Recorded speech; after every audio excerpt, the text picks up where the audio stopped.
Hi, this is Arwani. Welcome again to Personal Development with Arwani.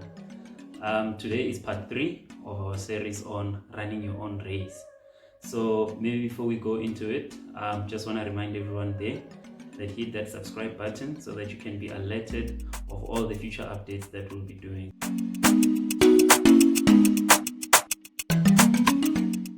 On part 1 of this series, we spoke about the experiences I went through while preparing for my first marathon.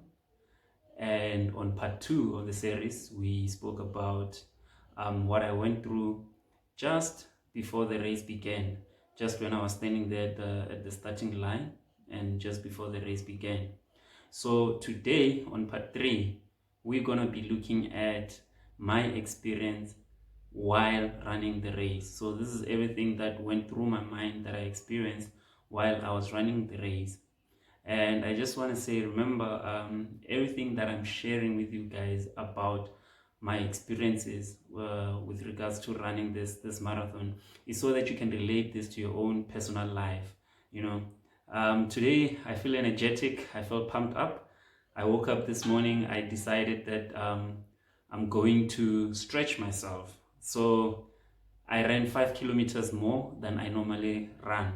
So I'm feeling energetic, and I hope you can see the energy radiating there on the camera. Okay, so when it comes like what I experienced now when I was running the race, there were two major things that happened that I will never forget and that I'm just gonna apply in every aspect of my life. The first one is, as I was running, I noticed that there were guys and ladies that were more fitter than me, so they ran faster than me. As I was running the race, there were guys that ran past me. Now, that was so psychological in that right there and then I thought to myself, maybe I am running too slow. And this is something that happens a lot in our lives. You start a project and your competitors, those around you, or you start anything that you start and then you start it with other people and those around you, they tend to go ahead. They go faster than you.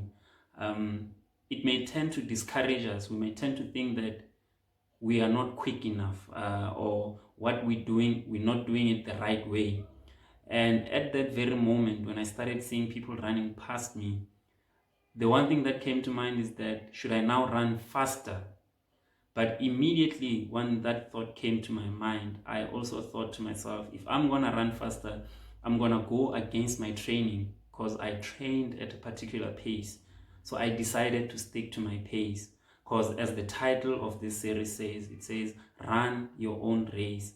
I learned there and there that the marathon is a race against yourself. It's a race against yourself and not anybody else. Because if you try to match the speed of somebody else, you don't know how that person trained. You don't know if they're going to get to the end of the race in the first place. So the advice that I'm giving is, when you are doing your own project, when you're starting a project, when you're busy with your project, regardless of what is happening around you, others may proceed quicker than you. Don't feel discouraged. It's your own race. Run your own race. Trust your training. Remember your training and go according to your training. Because once you decide to go against your training, you will be in unknown territory and you have a much higher chance of failing because you're trying something that you have never prepared yourself for before. So that was the first thing that came to my mind. So I continued running and I ran and I ran. And as I was running, I started feeling a bit tired. I was getting a bit tired. I was getting a bit tired. And then as I was getting tired, I realized something else that happened. There were people around me that were also tired. And as they were also tired, I could hear them talking. I could hear them saying, this is difficult. This is not what we signed up for. This is not us. We are not fit enough to do this. And one person spoke up and there were more and more people joining in on that conversation as we ran. So one thing that started happening is that everyone started running slower until eventually there was a couple of people around me that actually stopped and they decided to quit their race right there and then.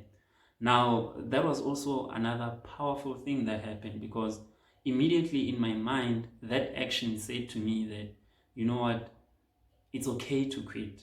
At that moment, I thought maybe I must also stop because I'm feeling tired. Everyone else around me has stopped. Maybe this means that it's okay to quit. It's okay to stop.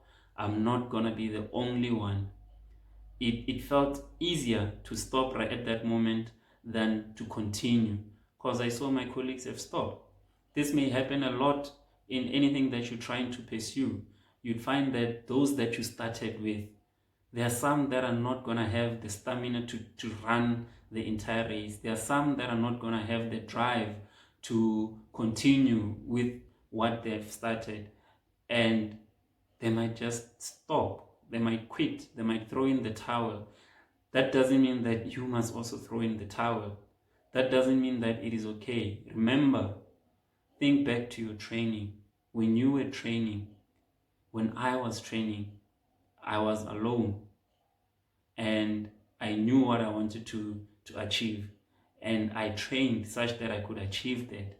So as I was running, the one thing that came to me was that don't judge yourself based on what others are doing, whether they are running past you, whether they are stopping. Just think to your training and think of the goal, think of the end result. Why did you start that race in the first place? Why did you start that project in the first place? So I did not stop. I did not stop. I continued running, and I ran and I ran. And then I saw myself getting to the finish line. And that was so amazing, knowing that I overcame those two challenges.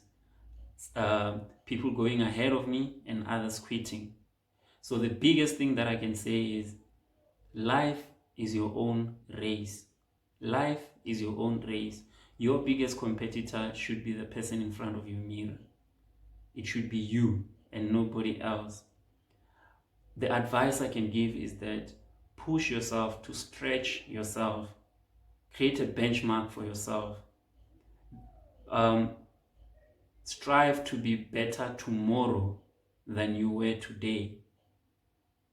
It's okay to have role models. It's okay to look up to other people for guidance, so that for experience. But I'm saying that as long as I want today, I'm better than the person that I was yesterday, then I know I'm in the right direction. This is my own race, and I am not going to measure my own race based on how others are performing. I'm not going to measure my own progress based on how others are progressing in their own lives, because you don't know what's going to happen to the person next door who maybe ran faster than you. For all you know, that person is only going to keep that pace up for the next 2 kilometers, and they're going to suffer from cramps. So it means if you were to follow that person, most likely you were going to suffer from cramps as well. You were going to quit. So don't react according to what other people are doing, but always think of why you decided to run in the first place. So I want to keep this one short. I'm going to end it there, and I hope it lit up a light bulb in your mind. I hope it's something that you can relate to. I hope it's something that can help you in your life. Thank you.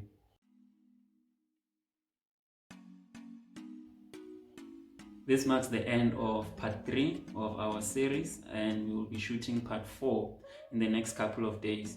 I hope you really liked this video and that it made a positive impact in your life. Share it with a friend, someone that you think would like the video as well. It can be a colleague, it can be a friend, it can be a sibling. If you feel that there's someone in your life that might need to hear such a message, share it with such a person. And then also remember to hit that subscribe button so that you can be alerted when I post more content, when I post future content on the channel. I really hope you enjoyed it. Thank you.